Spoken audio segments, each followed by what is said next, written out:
A justiça hoje, ela é fraca em relação a crime de colarinho branco.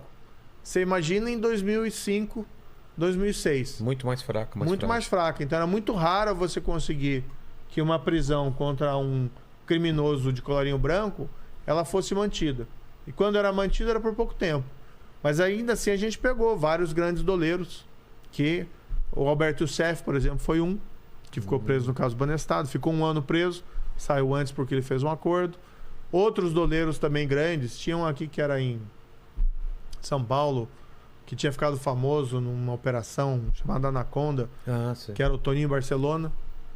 Né? Tinha um outro lá que foi preso. Enfim, eu não gosto de ficar falando muito nome, porque as pessoas até já foram... Algumas já cumpriram a pena e tudo, é meio chato, né? Mas enfim, foi uma grande operação da época. Agora tem um monte de mentira que espalham por aí. Por exemplo? O pessoal dizendo, por que você não agiu no caso Banestado como foi na Lava Jato, né? Com aquele rigor. Eu posso ser assim, meu amigo, eu agi com igual rigor. Quem não agiu com igual rigor foi o sistema. Né? Então a gente decretava as prisões, a gente julgava os casos rápidos, a gente era rigoroso na aplicação da lei. Agora, boa parte dos processos acabaram prescrevendo. Não darem nada, por quê? Aí quando recorre para um tribunal superior, lá em Brasília, ou às vezes até tribunal de segunda instância, demorava anos e não dava em nada. Mas teve muita gente, né, que só acabou sendo responsabilizada, talvez não na medida que seria o caso, mas por causa do esforço do Ministério Público, da polícia e o meu próprio esforço na época. Entendi. Né? Então foi, olha, quando o pessoal fala assim, por que você não se esforçou? Dá vontade até de dar um tapa, viu? Porque, meu amigo, fiz das tripas coração nesse caso. É isso que eu queria entender, porque o seu trabalho, ele depende do trabalho de outras pessoas em conjunto. Não é você só que você julga, você prende e você manda soltar, né? E nesse caso, a atenção da população não estava tão grande quanto a Operação Lava Jato, que estava todo mundo olhando para aquilo lá, né? É. Então todo mundo tomava mais cuidado, eu acho. Isso eu acho que é um dos motivos também, provavelmente.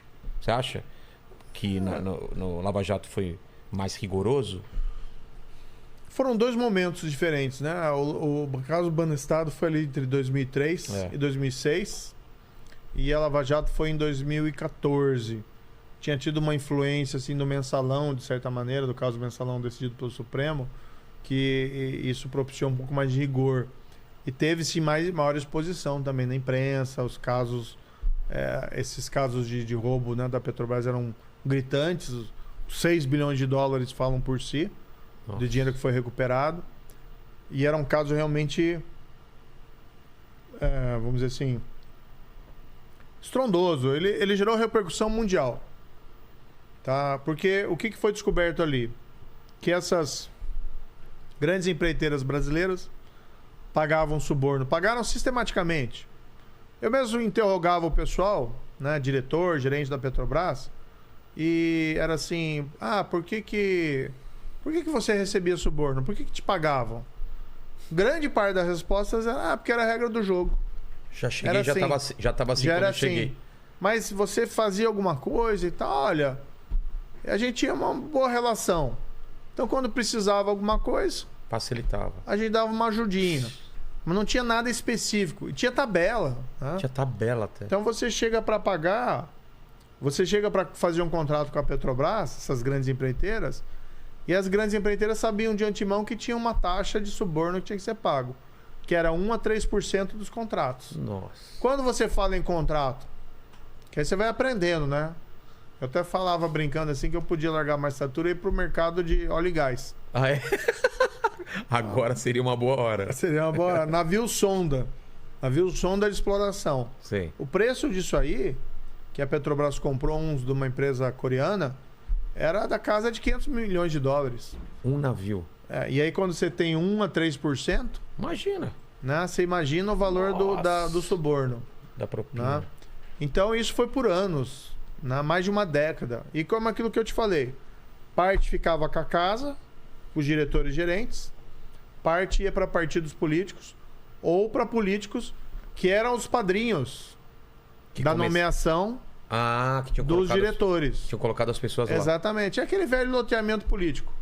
Você loteia os cargos nas estatais e o cara tá lá para arrancar suborno de outros, né, de empresas para você, né, pro político ali, pro partido político. Então isso foi...